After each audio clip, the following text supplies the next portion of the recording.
Welcome to Yoga with Subhash. In today's segment, we will be practicing the 5 Tibetan rites. The main theme of the 5 Tibetan rites is that each one of these 5 exercises is done 21 times. But again, make sure you don't overdo it. If it's not possible for you to finish all 21 rounds, do only as much as it's comfortable for you. So let's get started. We'll come to a standing position. And the first exercise is the twirling around yourself. So stretch the arms out horizontal and turn the neck so you're looking at the middle finger of the right hand. While doing these movements, you will continue to gaze at the middle finger of the right hand. Now, from our experience, we know that when 21 rounds are over, you will come to a stop, but the room may still continue to spin. It is important that you still keep watching the middle finger of the right hand until the room also comes to a full stop. And when you're done with these 21 rounds and the room comes to a stop, then you sit down in the vajrasana for a few moments. So start whenever you're ready. You're going only clockwise and you constantly look at the middle finger of your right hand. Go at a pace that's comfortable for you. You're not trying to go too fast or too slow. Just maintain a comfortable, uniform pace. Pick a spot in the room. As you cross the spot, increase the count by 1. Maintain your own count. And again, when you're done with the 21 rounds, come to a stop, allow the room to stop, and finally, when you're ready, just sit down in vajrasana with the eyes closed and stay there for a few breaths.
So now if you're done with the 21 rounds, allow the room to come to a full stop and then slowly sit in vajrasana. Relax with the eyes closed for a few more moments now.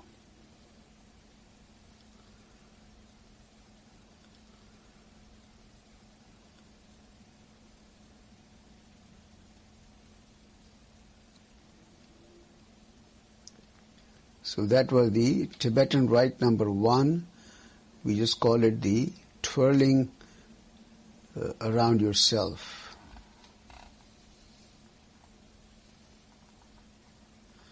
Let's get ready for the second Tibetan rite. This is the practice of half camel stretch or ushtrasana. So in this one, let's start by coming up onto the knees. Place your hands on your waist. Join the thumbs together at the soft spot on the lower part of the spine. Now while you inhale, pushing with the thumbs forward, press the thighs and buttocks forward. Tilt your head back to create an arch. When you exhale, straighten the body and then release the buttocks all the way down to the heels in vajrasana one more time. Pause at the end of each inhalation and exhalation briefly, and then continue this practice. When you inhale, come up on your knees, pushing with the thumbs forward, tilt the head back, push the buttocks and thighs forward. Pause. As you exhale, straighten the body without bending forward. Begin to lower the buttocks all the way down. Again, the key guideline is that when you're coming down while exhaling, try not to bend forward. Keep the torso tall and vertical. Again, continue at your own pace, and if you cannot finish 21 rounds, just do as many as you can, and finally come to a stop and relax for a few moments in the Sukhasana or the cross-legged posture.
Now when you're done with the 21 rounds of this camel stretch or the Ustrasana, just relax for a moment in Vajrasana and then slowly transition to the Sukhasana or the cross-legged posture.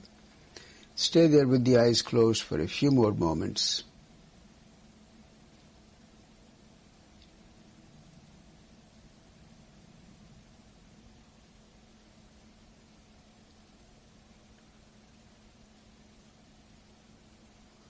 Okay, now softly open the eyes and now stretch the legs out straight out in front.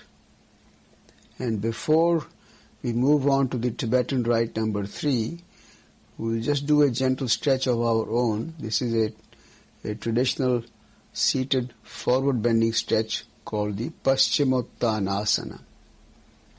So keep the legs straight out in front, feet together. Stretch the arms in front, raise them up as you inhale. Try to pull the arms up so you elongate the spine. And as you exhale, begin to bend forward. In the final position, stay there for a few moments. If the hands do not reach the toes, rest the hands on your legs wherever they reach, closer to the toes. Every time you inhale, become aware of the elongation of the spine. When you exhale, if the body permits you, you can drop the chest down further to deepen the experience of this forward bending stretch.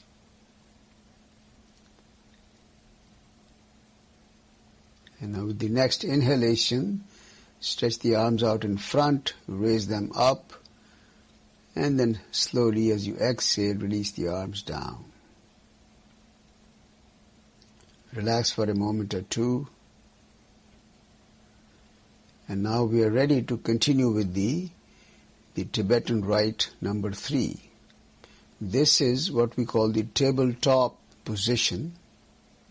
So in this one we get into the tabletop with an inhalation and come down to the seated posture with the exhalation. So position the hands alongside the body on the floor, right next to the hips. Keep the legs very straight. Now when you inhale, press with the palms, bend the knees, lift the buttocks all the way up, tilt your head back. And by rolling the shoulders back, you can lift the chest up higher as well. Stay in the final position just very briefly. When you exhale, slowly release the buttocks down. Before you place them on the floor, slide the buttocks back between the palms and then relax them to the floor. That's one round, and we will continue in this manner for 21 rounds, if that's comfortable or possible. Otherwise, fewer than 21, as many as you can do. Remember, when you inhale, lift the buttocks up, bring the body to a tabletop position. The knees are close to 90 degrees. And if you can roll the shoulders back, the chest lifts up, the head is tilted backwards. That's your end of inhalation. When you exhale, very slowly release the buttocks downwards and then slide them back between the palms to the original position before you rest them on the floor. And keep going at your own pace, synchronizing these movements with your breath and creating that slight pause at the end of each inhalation as well as exhalation. Go for 21 rounds if comfortable, if possible, otherwise fewer than 21. Whenever you're done with the sequence, release the buttocks down and relax in the Sukhasana or the cross-legged posture for a few more moments.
And once you're done with the 21 rounds of the tabletop position, just relax with the eyes closed for a few more moments. You can sit in the comfortable cross-legged posture or any other position that's naturally comfortable for you.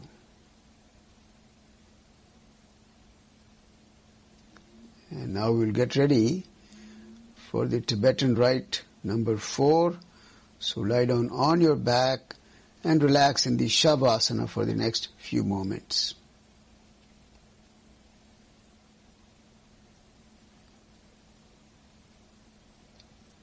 And before we move on to the Tibetan rite number 4, we'll just do a very gentle Pavanamuktasana practice.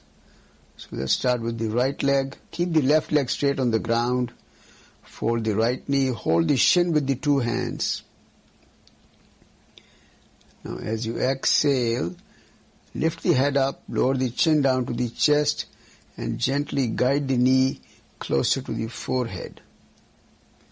And then keep breathing. Stay there for 2 or 3 breaths. And then very slowly release the leg and bring the head down, and pause there momentarily. Then we'll switch sides. So keep the right leg straight on the ground. Lift the left foot up, folding the knee. Hold the shin of the left leg with the two hands. And while you exhale, lift the head up, lower the chin down to the chest, and try to guide the knee closer to the forehead. Again, keep breathing here in the final position just for 2 or 3 breaths. And with the next inhalation, very slowly, bring the head down, release the leg down, and rest for a couple of more breaths here. And now, bending both the knees together, wrap the arms around the knees, hug the knees to your chest. And again on the next exhalation, lift the head up, lower the chin down to the chest, and gently guide the knees closer to the forehead. Stay there for 2 or 3 more breaths. Keep breathing your natural pattern of breaths. And finally, bring the head down, legs down, and relax for a few moments.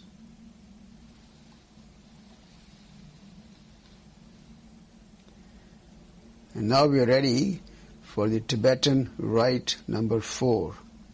Now this is a variation on the traditional boat pose, naukasana.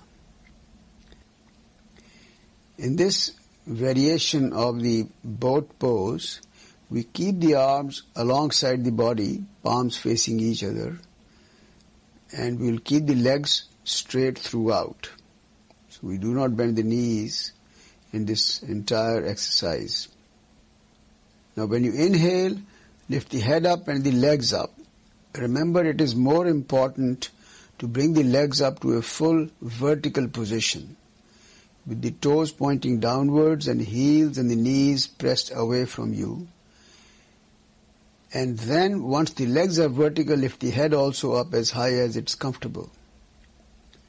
So the key in this is to keep the legs vertical while making the effort to lift the head up higher. While exhaling, slowly release the legs down to the floor. At the same time, release the head to the floor. And then continue as you inhale, lifting the head and the legs up. Bring the legs to a vertical position and then lift the head up as high as it's comfortable, keeping the arms straight and the palms facing each other. And as you exhale again, without bending the knees, bring the legs down slowly, as well as bring the head down, so you're resting back for a moment. A very brief pause after each inhalation as well as exhalation. So once again, continue in this manner for either 21 rounds, or if that's not comfortable or feasible, whatever is your body's capability, just complete those rounds and then rest in the shavasana for a few moments.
When you're done with the 21 rounds of this boat pose variation, relax the head down, relax the legs down, rest in the shavasana for a few moments.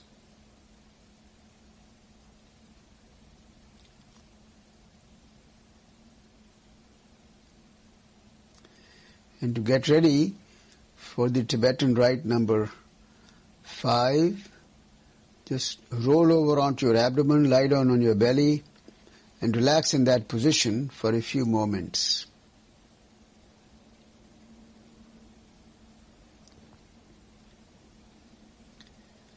Before we continue with the 5th rite, let's do one of our traditional stretches called the dhanurasana or the bow pose. This is just to get a good stretch on the spine and the abdominal area. So place the forehead down on the floor, bend your knees, try to grab the ankles behind you, and then very slowly begin to lift the head up, chest up. We use the feet to pull the hands back so you may be able to lift the knees as well as the thighs off the floor. And in this position, stay there for a few more breaths. Keep breathing. The effort is to lift the knees up higher, lift the thighs up as well as the chest and the chin up, but only at a level that's comfortable for you. And finally release, come down, let go of the arms and legs. Relax for a few more breaths as we now get ready for the Tibetan rite number 5.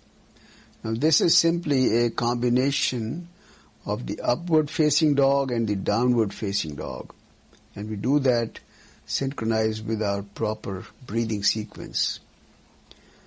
So place the palms right next to the chest, push with the palms and the toes to get back up to the downward facing dog. Lift the buttocks up toward the ceiling, look at your feet, and press the heels down. That's the classical downward facing dog. Now from here, when you inhale, roll the shoulders forward, bring the shoulders vertically above the hands, lower the buttocks down without touching the knees to the floor, and lift the head and chest up. This is a variation of the upward facing dog. Again, pause briefly at the end of inhalation, and with the next exhalation, push yourselves back to the downward facing dog, where the shoulders are now rolled back, buttocks are lifted up, you're looking at your feet and pressing the heels to the ground. Again, pause briefly at the end of each exhalation as well as inhalation. Continue in this manner. So as you inhale, go up into the upward facing dog with the buttocks pressing down, thighs pressing down, but not touching the floor. The chest and head are lifted up. As you exhale, roll the shoulders back and lift the buttocks up, heels pressed down, downward facing dog. Again, if you feel comfortable, you can do 21, otherwise stop whenever you feel uncomfortable, whenever your body says you are not able to do any more. Come to a stop and once again relax for a few more moments.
And when you're done with the 21 rounds of the up dog and down dog combination, pause briefly in the downward facing dog, and finally rest in the child pose for a few moments. So rest your buttocks on the heels, lower the forehead down, bring the arms alongside the body, and relax in the child pose called the vajrasana for a few moments.